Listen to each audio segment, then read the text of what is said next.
DEI stuff that's going on in Washington, D.C. Yeah, I want to hear some comments from all of you because on yesterday there was an amendment to the budget bill um, that where they wanted to dismantle the Commission for Minority Affairs, but at the end they pulled it, and I think there was one DEI amendment that got removed also. But it's not over. It's something that we're going to have to address and have to deal with as we go along. Um, some of you are on college campuses. How many people? How many of you are on college campuses? I know some Clemson folks are here. I see College of Charleston. How's it going on your campuses?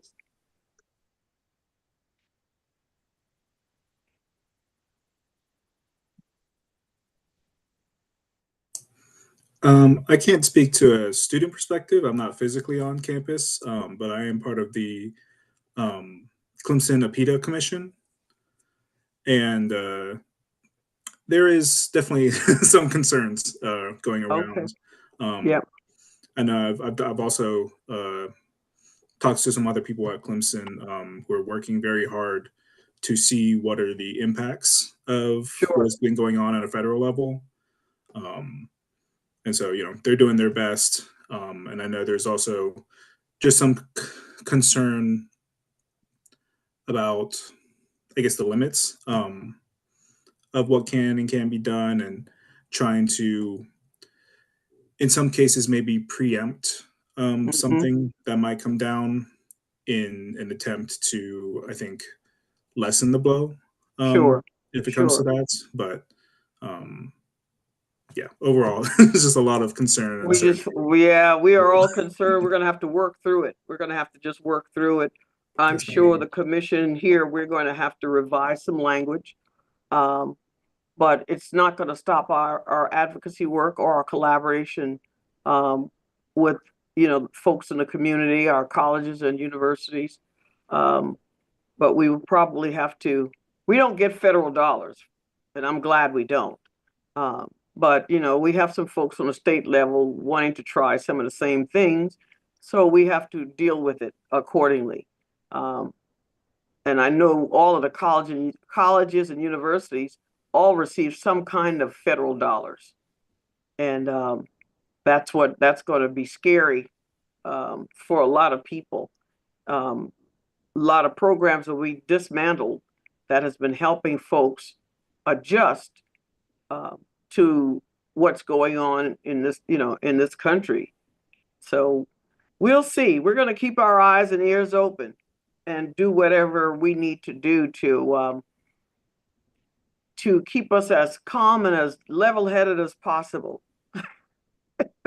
without getting like staff here was just in a little bit of a panic yesterday, and they asked me, well, why are you not stressed out? I said, I've been in politics over 40 years. When you're in politics that long, you tend to get that tough skin and nothing surprises you. So we just go with the flow and do what we need to do to make sure that we're still able to do everything to advocate for all of you. And that's not going to end at all. We may have to restructure how we do things, but as far as collaborating and advocating, we're still going to do those things. You can count on the commission to be a part of that. And otherwise, we're doing well here. We're doing extremely well. I heard our budget got passed yesterday, so now it's gone to the Senate, which is always good news. And that's also a good sign because they approved our budget, which is a wonderful thing. Um, so therefore, we're going to move on. We're going to move forward and deal with issues as they occur and keep our heads up and just keep moving. All right. Christine, go ahead and give your updates. Okay, Sharice, are you able to put the agenda up? I've got some notes on my phone, but I'll kind of go down the agenda as well.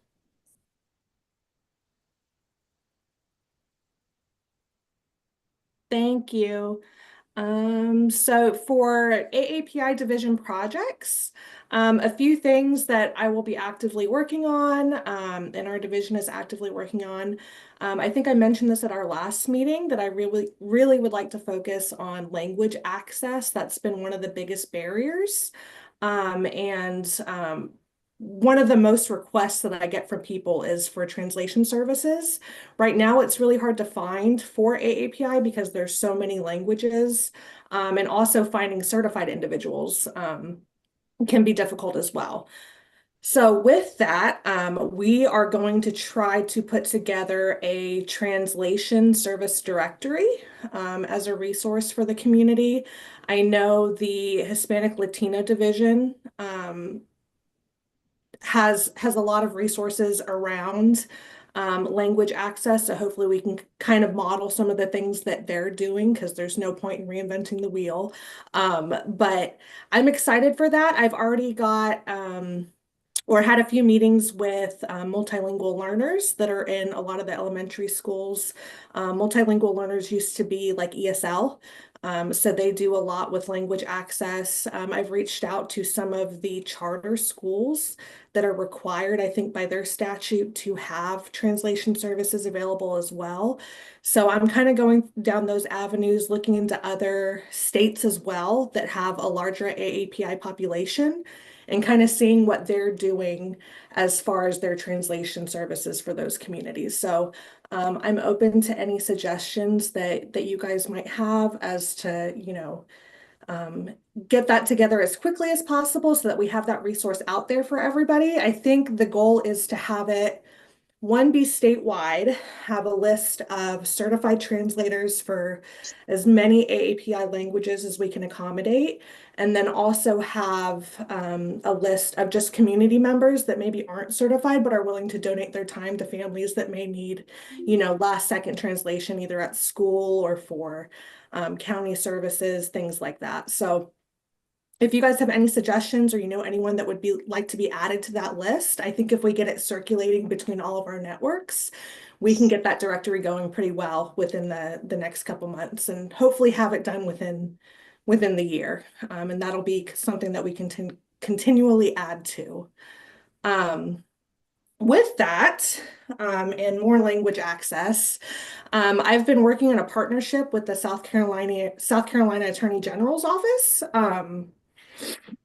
We're hoping to put together an AAPI victim advocacy workshop. That would be where there's been a lot of discussion, and I've been in, I'm sorry. Did I block you? No, I'm good. Oh, okay. There's been a lot of discussion around victim advocacy and trafficking within the AAPI community. There is nothing that's strictly AAPI based, and then again, language access is one of the biggest barriers for that. So with that, the Attorney General's office, they offer a victim advocacy training. So we're hoping to get AAPI victim advocates to take that workshop to get certified with the Attorney General's office. And then through that workshop, with our partnership, also encourage those individuals who are bilingual to get certified as translators as well. So we're hoping to partner with, some of the counties that have a larger AAPI population as well, just to get as many victim advocates in one place as possible. But we've got an MOU put together. I'm waiting for that to be signed by the Attorney General, and then we'll just kind of go from there for planning. But I think Dr. Lee, I think you'd be a great resource. I think you're on the board for Skidvasa, correct? Yes, I am. Okay, perfect. So I know within our network, we could probably find some good AAPI victim advocates to get into those workshops whenever we do get those put together, but I'll make sure to keep you guys informed as we go through the planning process. Another division update we have, Make Us Visible, South Carolina. It's the South Carolina state chapter of a national nonprofit that advocates for AAPI history in K through 12 classrooms. They have put together their draft language for their bill to include AAPI history in K through 12 classrooms. So right now they're reaching out, their committee is reaching out to legislators to hopefully find a sponsor. I think the goal is to have that go through for this legislative session, but with everything that's going on that's DEI related right now, it's looking to be a bit more difficult than we hoped for. But with that, we'll keep you guys informed, or if any of you have met with legislators that you think would be open to having a conversation about that bill, I'm happy to set up meetings with anyone that might be able to help. Dr. DaCosta, I don't know if you know anyone as well. I think I'm in my free time, I'm the director for that nonprofit, and then the committee is doing most of the outreach. They've been the ones meeting with the legislators, but if any of you know anyone that would be open to being a sponsor for that during this time, that would be great. We'll take a look at it and see who we can identify on the House and the Senate side. You need it on both sides. Yeah, I will say we're going based off not DEI, but more of a public safety standpoint for the bill, just with the rise in anti-Asian hate during the pandemic. Education is key. I think in making sure that we, fight against the anti-Asian hate, violence, and bullying. So that's kind of the stance that we're taking. So, yeah, I'll make sure to keep you guys updated on that bill as well as it moves forward. For new business, the great news is there are lots of wonderful AAPI events coming up. We're trying to get a good list going for you guys. So hopefully if you're in the area for any of these, you can attend them. Some of these we're sponsoring, some of them we're not. The Ramadan market just happened last week. I know several community members that went to that had a great time at the Columbia Museum of Art. The Pokemon and Japanese folklore, that seems like a fun little conversation to be had. The Japan America Association is the one that's hosting that one.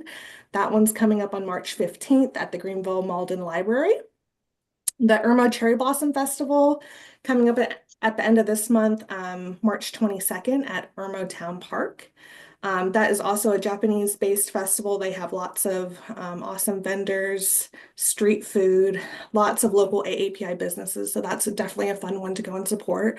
We are helping to fund that event. And I know Make Us Visible will also have a booth there. So if you have any questions, you can kind of go meet them as well. We're also going to be sponsoring the Holi Festival this year.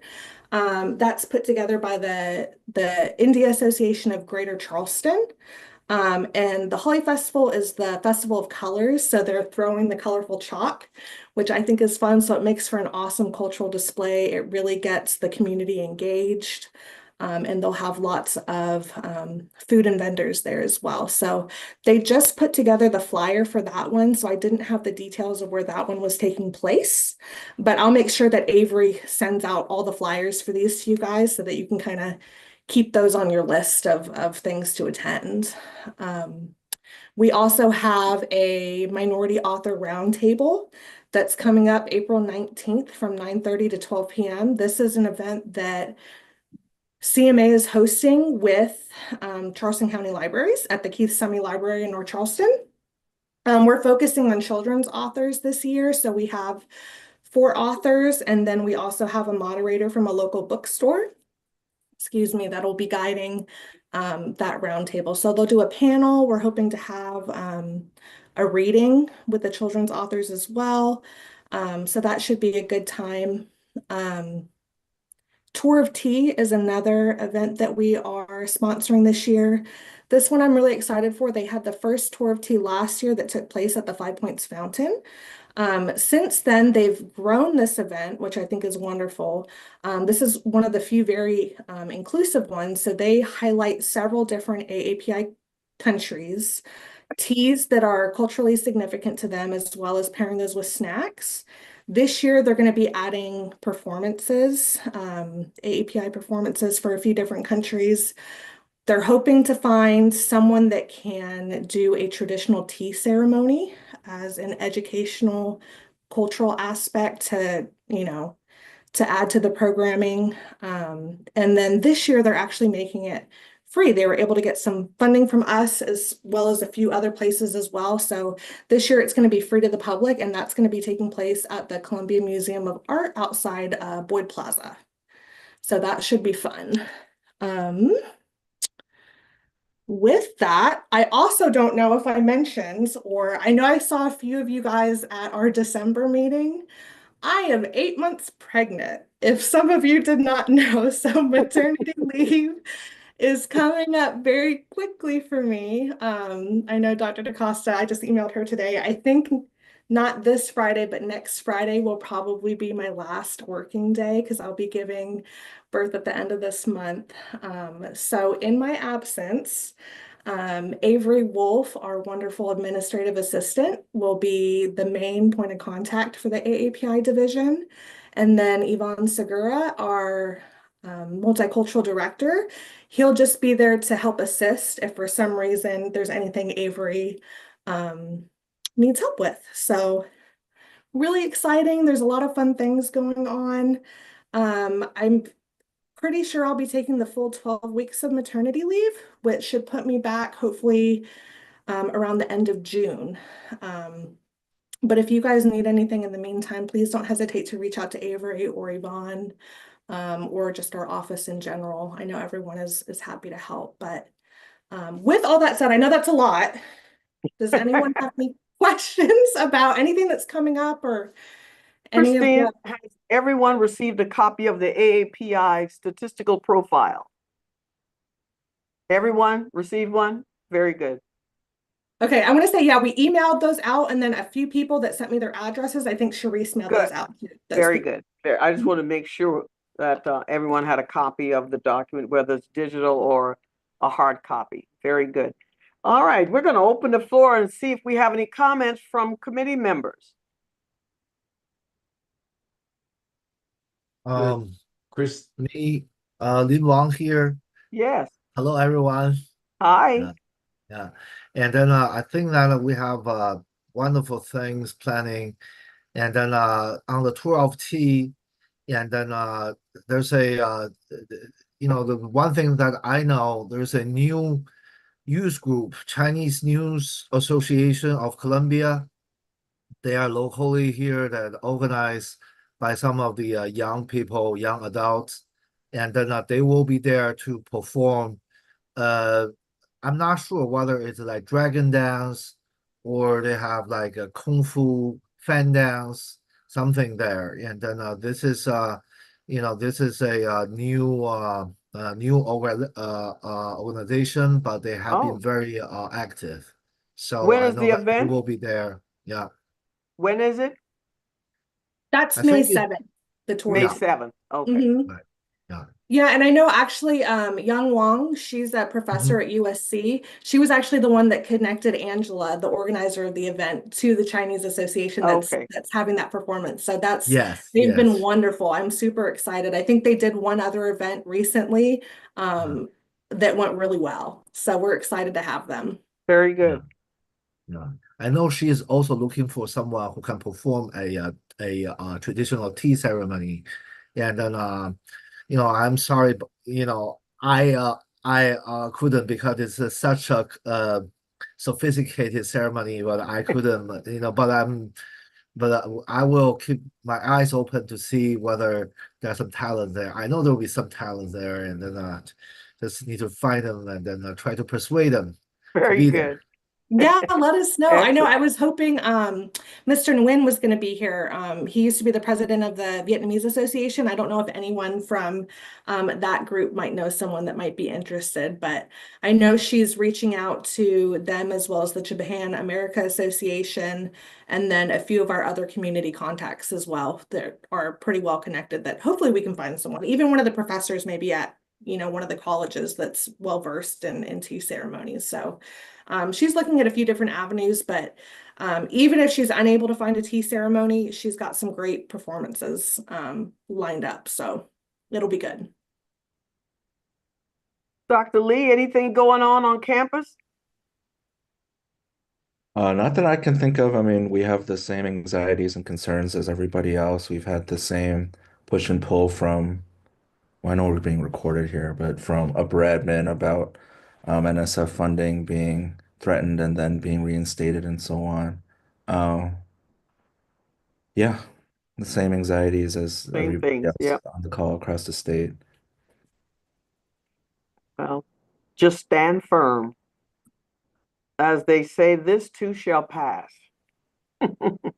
Oh, I guess I can help begin to answer Melanie's question about the Make Us Visible bill. Christine would know more than I do, but on the previous call with the national organizers of Make Us Visible, one of the things that we had encountered was that we didn't have a draft bill ready to go for folks to sponsor. In fact, their strategy had been to get the state advisory committees to find representative sponsors, and then we work with them with given other, previous state legislatures drafts and so on. And there was a precedent for a House resolution from the 1990s that instated African American history in K through 12 curriculum. And so that was one of the things that was modeled for us specific to South Carolina, but we haven't, as a committee, made it that far to start drafting the bill as of yet. Right. Yeah. And you'd have to draft it and then find a champion to actually file the bill. Mhm. Someone who's going to be the chief sponsor of the bill. It's a pretty long process. Mhm. But it would be good if you all had it, if we had a draft. The one that we've been sending out to legislators as kind of Say an again? example is Florida. Because I know our political climate kind of models Florida just a little bit as far as it being more Republican. So we have the draft language for them and the bill language that got passed for them. So that's kind of been a good model work to go off of. And then like Solgi said, once we, can find a sponsor, we can kind of all work on the wording together to get that, drafted and sponsored. Christine, can you send a draft copy of the language to us so we can look at it? Maybe I can help try to find a sponsor. Oh, absolutely. Yeah, I would be happy to. You bet. Thank you. And also, your upcoming events is great idea, but can you send it out like once a month so to keep us, the fresh. So when we have time, we I can say agree. something. Yeah. Yeah, we're definitely trying to do a little bit better as far as like an events calendar. AAPI, ours have kind of all been clustered kind of together within like the coming weeks as we lead up to AAPI month. But I know that Lauren's been doing a wonderful job at our office of the monthly newsletter that I think comes out twice a week now.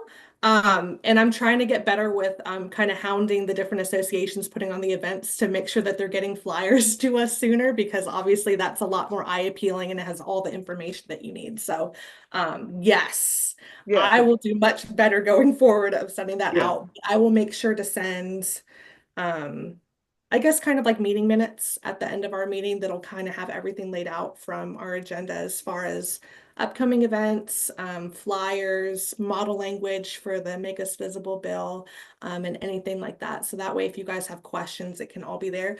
And I would highly encourage you guys, when we send out those emails, if I send it or Avery sends it out, if you have questions, respond all to the group, because I guarantee if you have a question, someone in the group might also have that question, and it's just easier to keep that chain going.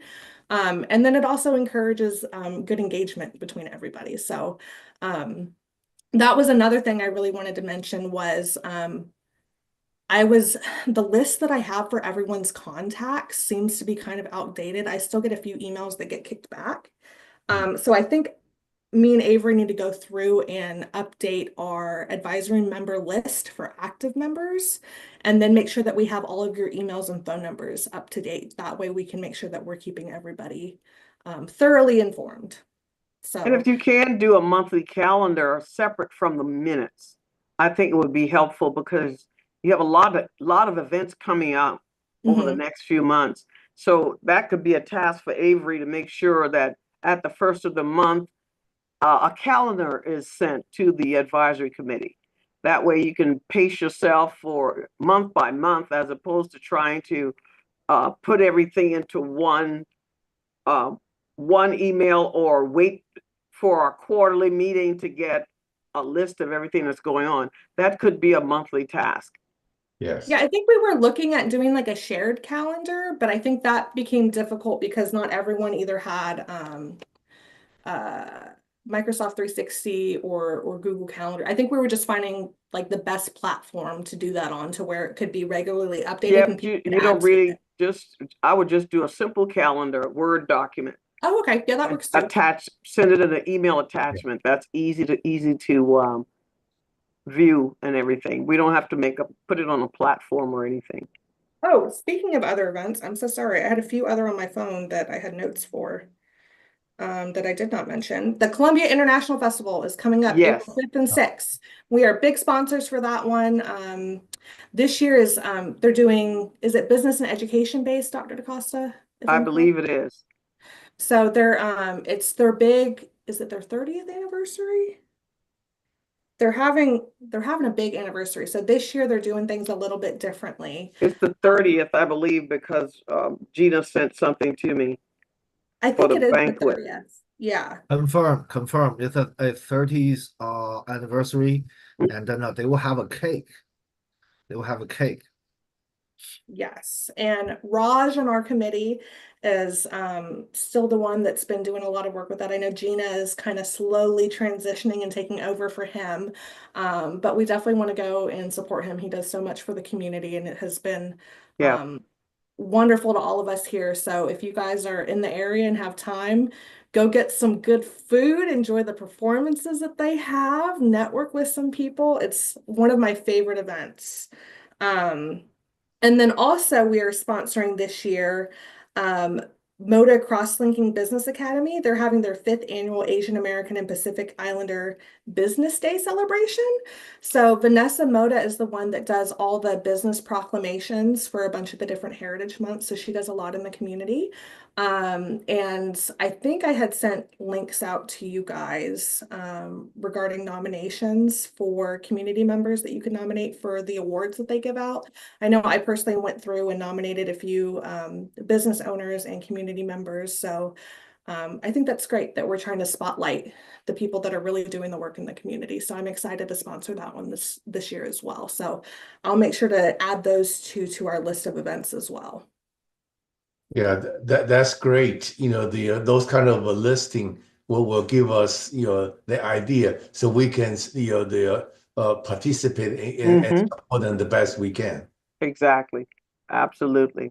And by the way, Christine, you have done a wonderful job, especially after the 8 months pregnancy. So don't sweat. Thank That was you. not a complaint, it was just a suggestion. I'm doing my best. I know there's been a lot of the associations have changed presidencies and things as well. So a lot of things are growing and changing in really great ways with those new presidencies and new members is coming a lot of great new events and things. So I think there's really been a spark in the AAPI community and things are really kind of going in the right direction, regardless of, everything that's kind of going on right now in South Carolina. So it's just really nice to see the community coming together, and CMA is just here to support that as much as we can and to make sure that we get the resources out there for those communities. So I'll make sure to keep you Absolutely. guys informed, but always, if you guys have questions or you're wanting to get more involved or you're wanting to volunteer at any of these events, please let me know because a lot of those places are always looking for volunteers. All right. Anything else from anyone on the committee? We've got a lot Oh, of folks on the committee today. one more thing that we are planning to do something for the AAPM month. And then we means that the Chinese Association of Columbia and Chinese Youth Association of Columbia. Basically, we're using our existing website to put more contents on it regarding the history and the contribution. And then in order to attract people to this website, and then current plan is to have a lot of T-shirts printed. And then with our logo and also put things like ask me about AAPI. And then Okay. there will be QR code leading to our website. And then on those websites will have the API information, something basic, and then so that is the idea. So And then in order to do that, we're looking for some of the fundings to make those t-shirts. And then we can handle the website, we handle other things. And then we have we have our community members, the youth group, they can wear it, become mobile, like say a mobile commercial, this billboard for that. So where can I get some fundings? Well, if you would send me a flyer or a letter explaining what's going on and an invoice as a sponsor, send it to me and we'll take care of it. Oh, thank you so much. Yeah, This is send first time send I out like handle a this. sponsorship request. Okay. Okay, this will be the first time I handle this. Let me send something to you, and then if the format wasn't right, please just let me know. Okay, Yeah. yeah, and put Thanks, some Doctor. prices there. You want it for sponsorships, you want to put different levels of pricing so we can share it with other people who may want to sponsor and help pay for t-shirts or whatever. We Really also have a appreciate it. really easy funding request form. It's only like 200 words. That funding request for the multicultural division goes up to $1,500. If you're requesting more than 1,500, it would be the sponsorship packet that Dr. DaCosta is talking about with those different levels. Anything $1,500 or less, you can fill out just the funding request form and submit that to Avery or I.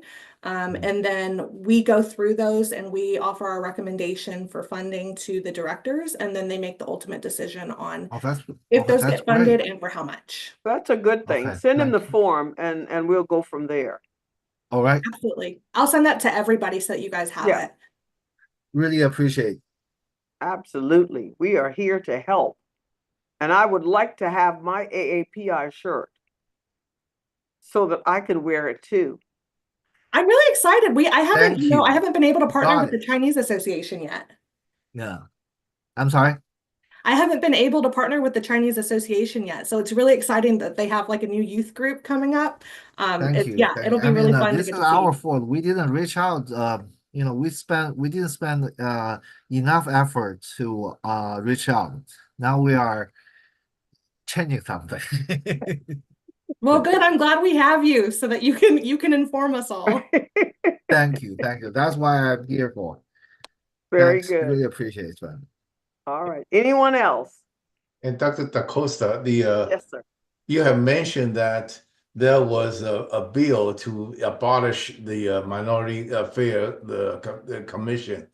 I'm so glad it was unsuccessful, but it was just the shocking. I have not heard of this at all. Well, it was an amendment to the budget bill. It was an It's amendment someone was trying to attach to the budget bill. And Can it wasn't just us, it was almost 100 different agencies, commissions. Oh, Yeah. okay. Yeah, it was a lot of folks, but I think the House handled it well. I think our elected officials handled it well. Okay. Do we know who the initiated the modification? Brenton, who was the person that introduced that amendment? The budget amendment for Yeah. against us, that was Yeah. Representative Heather Cromer. Cromer. Yeah, Representative Cromer. I'm sorry, not Heather Cromer. Forgive me. Give me 1 second. Let me get But the last name is Cromer. it's Representative April Cromer, and she represents Anderson County, District 6. Mm-hmm. So April Cromer, Anderson County, District 6. Okay. Thank you very much. You're welcome. It is good to know who Absolutely. our friends, who It's- are it's- enemies. That's what I always tell folks, know who your friends are and know who your enemies are. Yeah. You know, and work with your friends. Thank God the commission has lots of friends in the General Assembly. And we appreciate them helping and keeping the focus and following procedures as they should be followed, which was a good thing. So Anything else from the group? Well, it's Do we know certainly what the good to status see is all of of you. a similar, not budget proposal, but like a broader anti diversity, equity, inclusion bill? There is one out there. Yes, there's a hearing next week. That's House Bill 3927. Mhm. If you give me 1 second, I'll put that in the chat so everyone can see that. So I think that's It's the always main good. one. It seems like the people I've talked to are concerned about in South Carolina specifically. I just didn't know what the status of whether it seemed like it was going to pass, or what the status of any of that is. It might be This too one early is to still, tell. this one is in committee, so they're gonna Mhm. have a hearing next week on it. And you can, if you pull up the South Carolina webpage, you can actually see a lot of the hearings live stream to hear the conversation. All right, Britton has put it in the chat. Take a look at it, see whose names are on it, see if you identify any of the sponsors. And you never know who, you may know someone on that list. Was that the one that had like four, almost 5 hours of testimony? No, that was the Yeah. No, that was it. oh That's the yes, the one where all those Yes, people that's the one lined we up last attended. week. Yes, ma'am, that's it. Oh yeah, that's it. That's it. That's it. That one brought out probably 300 or 400 people giving public comments over the last 2 weeks. So a lot of folks are concerned about that bill. So take a look at it and try to follow it as much as you can on when the House is in session. They have the committee hearings are usually televised or live streamed. All right. Anything else?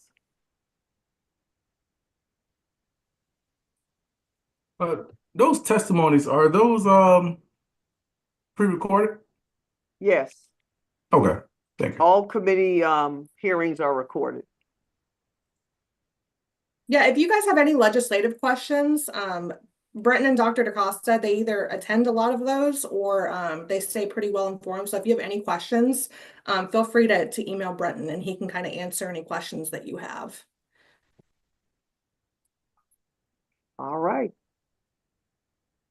Thank you all so much. Brenton has put his email information in the chat. Any questions you have regarding legislative activities, please email Brenton and we will get you an answer to the best of our ability.